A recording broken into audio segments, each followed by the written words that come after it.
একটা অভিন্ন পদ্ধতিতে সরকারি কর্মকর্তা কর্মচারীদের নিয়োগ দিতে হবে।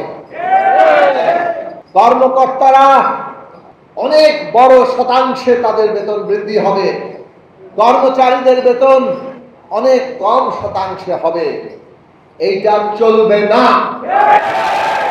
বাংলাদেশে 53 বছর ধরে যে ফ্যাসিস্ট শাসন ব্যবস্থা ধীরে ধীরে এইভাবে আমাদের উপরে জগদ্দল পাথরের মতো চেপে বসেছিল, এই শাসন ব্যবস্থা যাতে আর কোনোদিন না আসতে পারে আমাদেরকে তার জন্য ঐক্যবদ্ধ থাকতে হবে। আজকে আপনারা এখানে সভা করে আপনাদের দাবি দাওয়া তুলে ধরতে পারছেন, এইটা হচ্ছে গণতন্ত্র। ফ্যাসিস্ট কালে আপনারা এইভাবে দাবি তুলে ধরতে পারেন নাই, দেখেছেন? আজকে ছাত্র জনতা অভ্যুত্থান করে রাজনৈতিক দলগুলো এক ধারাবাহিক আত্মত্যাগের মধ্য দিয়ে যে সংগ্রাম করে দেশের গণতন্ত্র প্রতিষ্ঠার পথ সুগম করেছে, এই গণতন্ত্র আমাদের প্রতিষ্ঠিত করতেই হবে। আর গণতন্ত্র যদি প্রতিষ্ঠা করতে হয় তাহলে সেটা একটা সমাজ যদি বৈষম্যের মধ্যে থাকে, তীব্র বৈষম্যের মধ্যে থাকে, তাহলে সেখানে গণতন্ত্র কাজ করে না। এই যে আপনারা দাবি তুলেছেন পেট গেলে যে তীব্র বিরাট বৈষম্য, এই বৈষম্য চলবে না।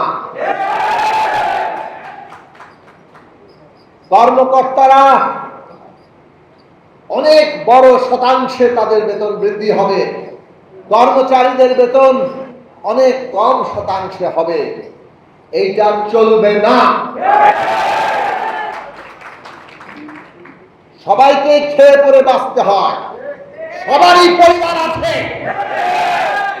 সেই জায়গা যদি আমরা খেয়াল রাখি তাহলে আমরা বলবো আগামী দিনে বেতন বৃদ্ধি অবশ্যই সুষম এবং ন্যায্য হতে হবে।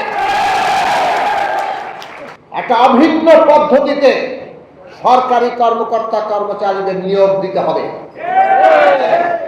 সারা দেশে সমস্ত সরকারি প্রতিষ্ঠানে নিয়োগের ক্ষেত্রে একটা অভিন্ন পদ্ধতিতে আসা দরকার, যাতে করে যোগ্যতার ভিত্তিতে সবাই বিভিন্ন চাকরিতে নিয়োগ পায়।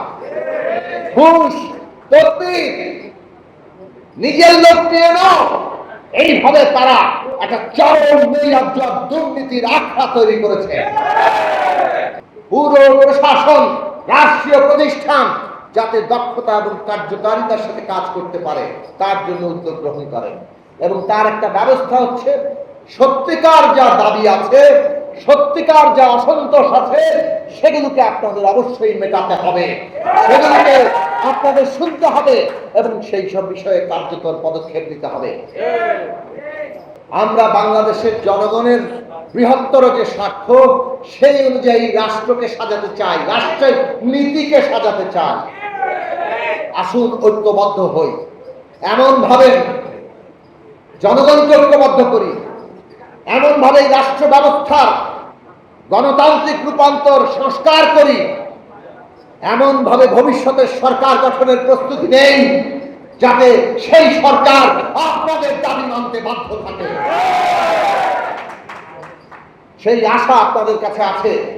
একটা ঐতিহাসিক সুযোগ আমাদের দেশের ছাত্র জনতা আমাদের সামনে হাজির করেছে। একটা বড় পরিবর্তন এই দেশের জন্য সম্ভব। এই দেশের সকলের উন্নতি, সকলের মর্যাদা, সকলের জন্য সুযোগের সমতা, এই জায়গা প্রতিষ্ঠা করা সম্ভব যদি আপনারা ঐক্যবদ্ধ থাকেন। যারা গোষ্ঠী স্বার্থ, মুষ্টিমেয় স্বার্থ যারা অর্জন করতে চায় তারা আমাদের মধ্যে ভাগ করবে।